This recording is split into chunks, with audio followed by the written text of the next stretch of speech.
محمد وآل محمد.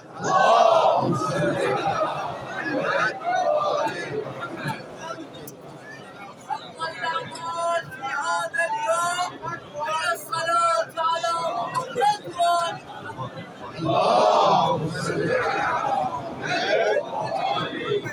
زيارة حسين عجال في حجة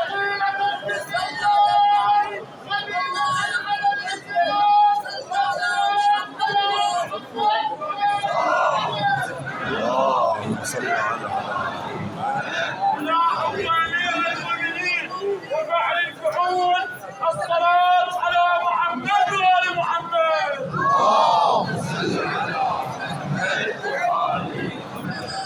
ثانيا على حب الحسن والحسين.